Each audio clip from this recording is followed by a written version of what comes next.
We begin in Kaduna State this time now, northwest Nigeria. Well, Kaduna is still far from its maddening banditry. On Sunday alone, armed bandits stormed the Baptist church in Kakao Daji community of Chiko local government area of the state, killing 2 persons. They also abducted about 100 worshippers while they were still in a service. Meanwhile, gunmen stormed the staff quarters of the University of Abuja and abducted a professor of economics, Obana Joseph, as well as 2 of his children. Others were also kidnapped.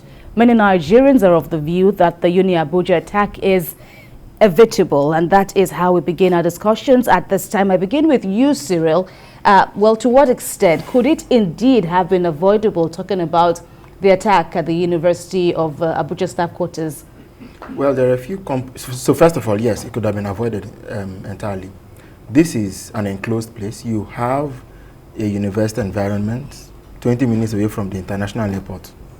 Perhaps the senior shore of our aviation industry. Nambaziko International Airport is close to that place. So how didn't we pick up? This is not just about responding to it. How didn't we pick up the fact that such a thing was in the offing? How didn't we realize that this was coming? Because these bandits didn't just wake up one morning and off a whim say we are going to attack that place. They would have planned. They would have did some kind of survey, intelligence guarding themselves. They would have mapped out how they are going to approach that place, and then know the weak points to where they will apply pressure and get the most vulnerable. They kidnapped the professor, his children, his son. Another one, the professor, his son, his daughter. Another one. So you just know that these guys, there's a certain profile that matches their victims. So you're not looking at some ragtag people. These people have sat down, they planned. What were we doing with counter-planning, with counter-terrorism? What are we doing with also, being able to avert this sort of attack? It means effectively that if a place like that university can be attacked, no other place can be spared. Anyway, can that really be? After all, they told us that Nassau Rock had armed robbers attacking. So this is the issue. Security is a paramount issue, but what it is today is far from far from the appearance or similitude of someone being in real control of this of the situation. It's like every man is to himself. God for us all. The one that is let the devil take him. That attack could have been avoided, I believe, or could have been averted, I believe so. But we don't know what went wrong that gave them a field day. Because I think the SMS we saw that circulated, from lecturer to lecturer saying, let's pray for their release. Reports are now suggesting that these people didn't just go and take them out in 5 minutes. So all the while that they were carrying girls, carrying boys, carrying one Professor 1, Professor 2 and his family, what was happening? How is it that there was no effort at all to rally to? So something is fundamentally the very foundation of the security of the state is badly flawed. And right. If the foundation is that broken, there's nothing anybody can do about it. All right, and report after report had it that the bandits, numbering 50 or so, operated for more than an hour. They even took base in a primary school, a public primary school at the back of the staff quarters. So many, accounts. But, these particular that I just dropped now just resonate across the varying reports. It's in Abuja of all places. So what is your take? How much of an issue is this for you? And especially if we look at the reactions now that we're seeing. First, the school is saying both staff and students must carry their ID cards at all time. The police also said it has mounted an interagency security operation across the school and, its environs. Sam? Well, if government needs to, check how terribly bad our security situation has become, all it needs to do is just run through the regular features here on Journalist Hangouts. I've always said it that almost every week, more than 70% of the time, we sit down here and all we discuss is our internal security challenges. So it's a big problem. You call it an issue. It's a very big problem. And Altogether, I'm not surprised, because it has become almost a daily occurrence that some of us have become, you know, we just wake up believing that some kind of report, you know, will go out there concerning our security situation. University of Abuja is not as protected as the NDA that was breached. So, I mean, the guys are basically having a field day, and we don't seem to have any answer to it. It's a shame. And all you hear is, well, we've got interagency, you know, arrangements, we're chasing after them and all that. The bottom line at the end of the day is that these families are going to cough out money. The guys are in the business to make money. Now it's clear to us that this is not about, you know, a group of people or criminals, you know, going after some people because of their faith or whatever they believe in. The guys are just bandits, criminals who are out to make money by kidnapping. So what bothers me, and indeed most Nigerians who, you know, are watching our space, is that the government doesn't seem to have an answer to, you know, to all this, and it leaves the citizens, you know, in a situation where, you know, just like just as he said, you know, it's God to us all and all man for himself. And we're not altogether surprised, because even those who are supposed to be watching over us are telling us to go carry arms and defend ourselves. And you wonder how much of that is really practicable. I mean, you and I are not licensed to carry the kind of guns the bandits carry all over the place. So even if you have the license, you can't, you know, you're not licensed to carry an AK-47. What you probably will have is something that, you know, can't confront anyone who is, you know, properly armed.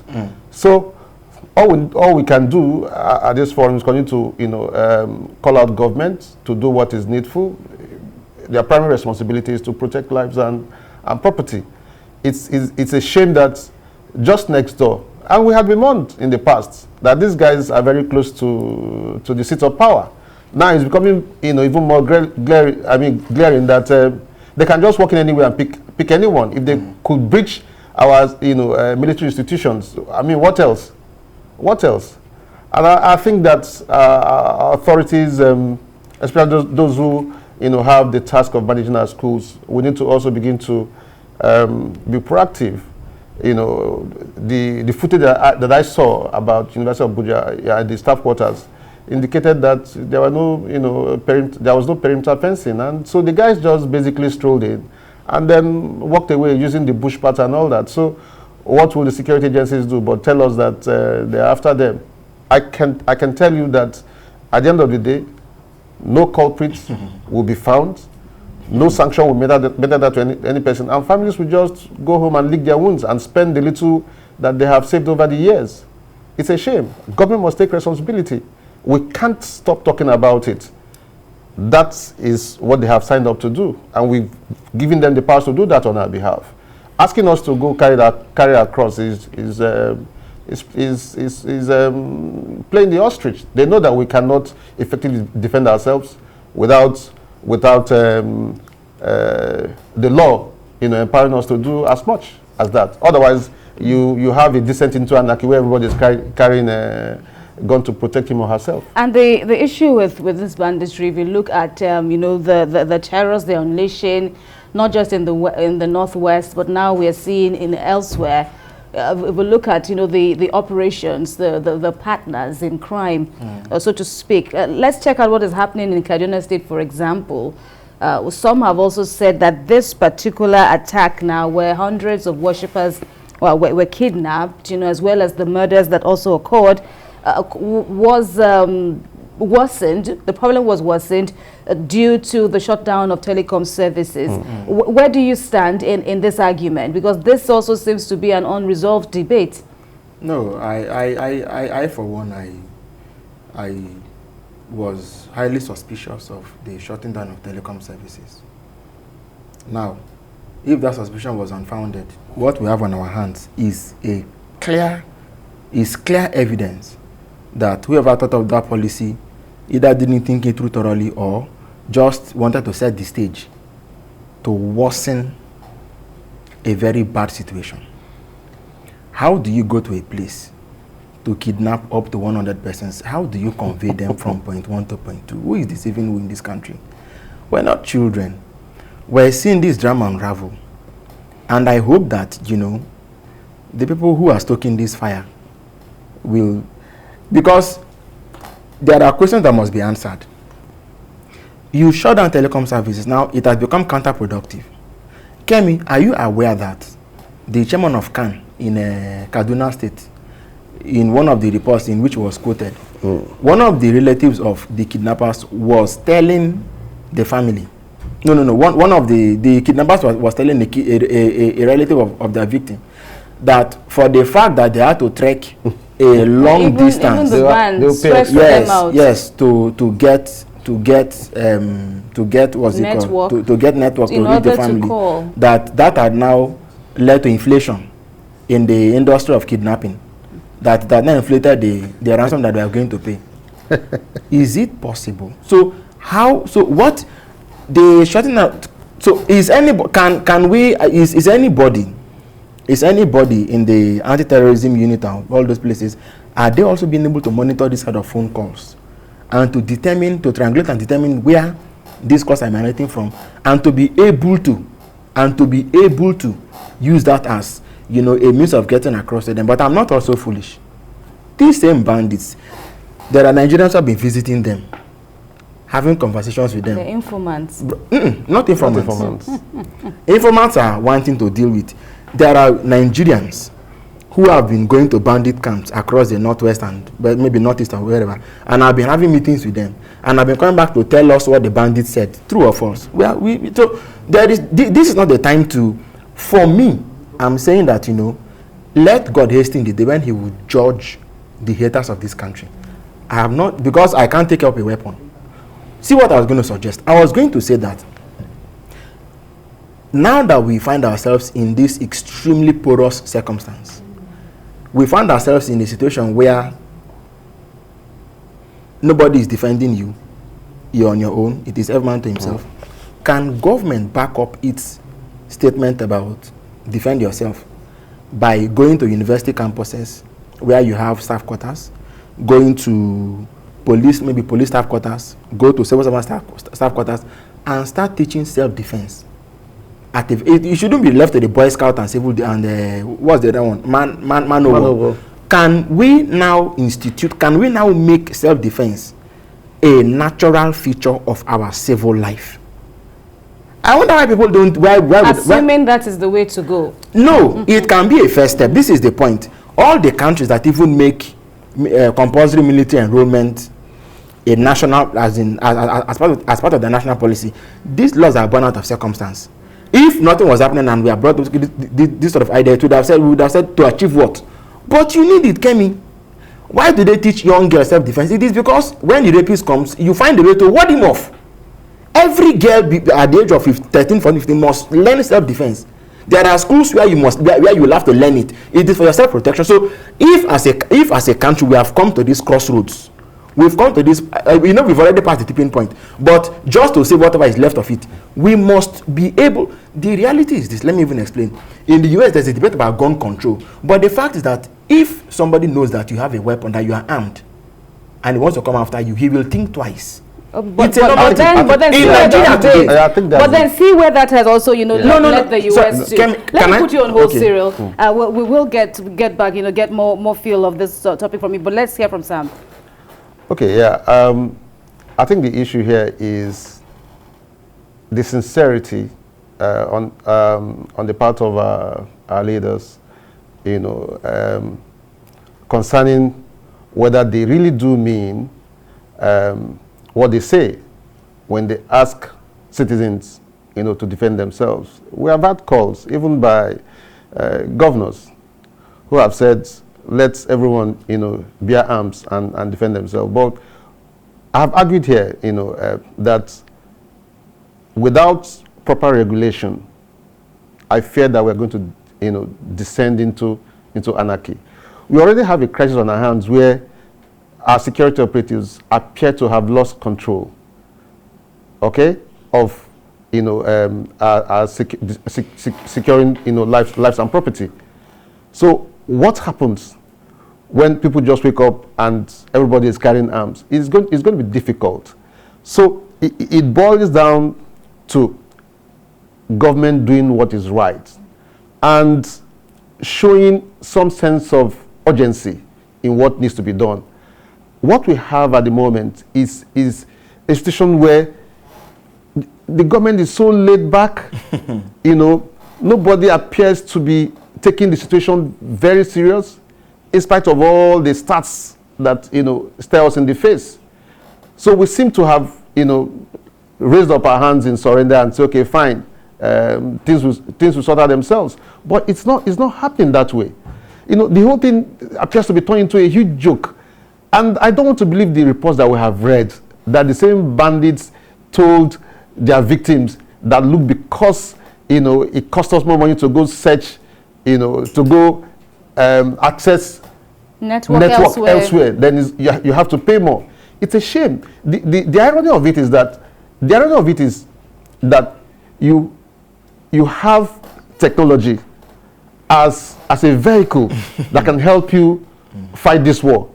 Okay, and then put you on hold. Okay. We have our very first caller, engineer Fola from Songota. I hope I got your name right. Welcome to the program. Carry on, please. Yes. Good evening. The girls in the house, Engineer Afolabi. I'm calling from Songo, Ogun State. You see, we are in a dilemma of which everybody is now in panic. How do I feel if at night or at morning time I just discover that I am kidnapped or my relatives? I think the problem of communication, we shut down the communication and the thing is getting worse and worse. I think we are not getting results on that aspect. What I will suggest is that the government will reinstall the communication gadgets so that at least it will still help victims. Like the one that happened in Abuja now. Maybe if or in Kaduna, maybe if there had been a communication gadget, there would have been alert on the security agents. And again, I believe that there are kind of conspiracies. All right. All right, thank you so much. I'm afraid we've run out of time, and thank you for that point that you just, chipped in. But let me get your final take on this topic. Yeah, I was going to stress the fact that we need technology to prosecute this war. And then here we are, resolving to, dump technology in favor of some other means of. And so that's the sort of situation we have on our hands. And I'd like to say here, because some of us have friends in the military or contacts within the military. And I've had a high-ranking officer in the military, and I say this with every sense of, modesty, say to me that the decision to turn off those networks are indeed, hindering their job. I say this on my honor. So if someone who is an operative and is on ground is complaining, then you can imagine the kind of, situation we have on our hands. So we seem to have a trial and error kind of thing. I don't see strategy in what has played out, because you need technology to prosecute this war. Now, if we're relying on local networks to be able to communicate, then you ask yourself, what is available to our soldiers, to our security operatives to do their jobs better? You're talking about intelligence gathering. Does it require you to start walking on the streets to ask people what is happening? No, you need tech. But the bandits have very strong foot soldiers. We need strategy. And I get back to my earlier point that the bandits also have informants who are strategic to their work. Of course, they work with intelligence. Absolutely. They work with intelligence. Okay, so if we can even establish the lack of telecom services as a basis for this horrendous attacks in Kaduna, how do you explain, Abuja? Okay, someone is in a place where there is a raid by criminals, and you put a call through to the police force, closest to you. How difficult can that be now to respond, to warrant why these guys can operate for an hour at least? Yeah, so I think the answer is in the question, because all people you want to run to are also afraid for their own lives. Do you remember a story one time we had about a police, was it a DP also, that was kidnapped, and that whether they paid the ransom to release him or something? So this is where we are. They are afraid for themselves as well. There's nothing to, and again. So back to Sam's point. There's something Sam must, yes. That they are not even kitted. Yes, and about sincerity of people. Look, the fact is this: the program has to be two-pronged. I say it again.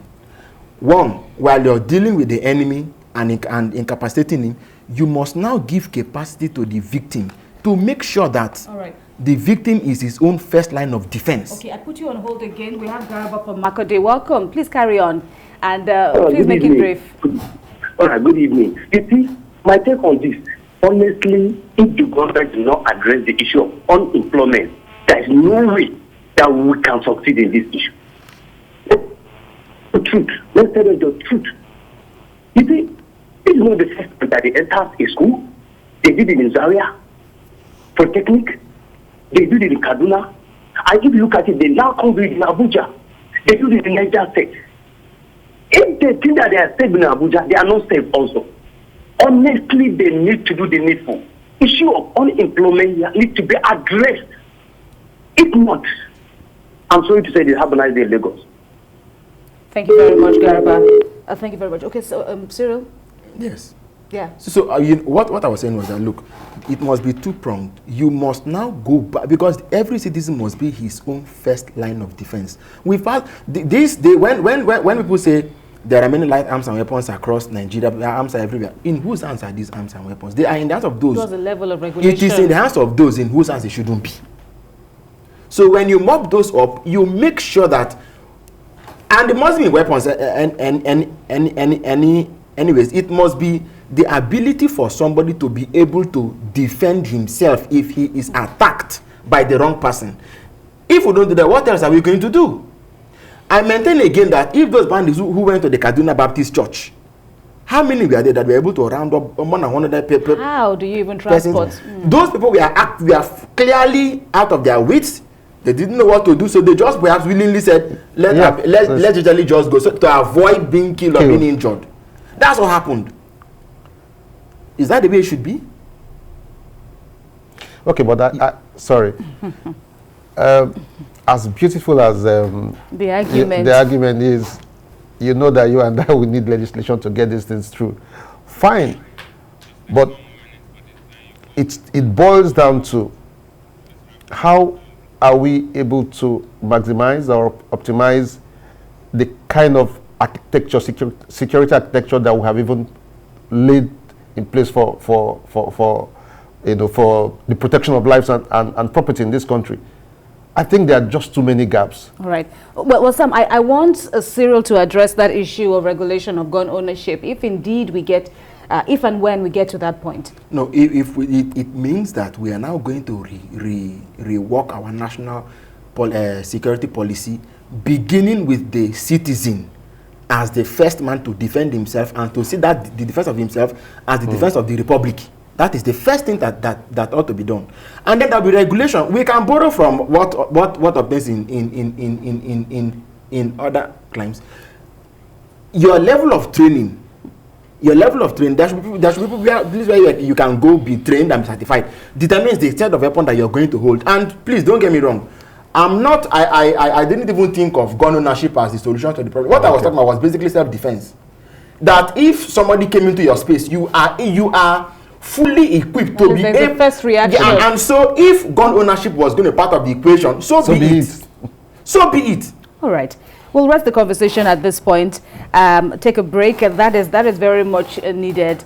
We'll continue to Journalists Hangout, for more.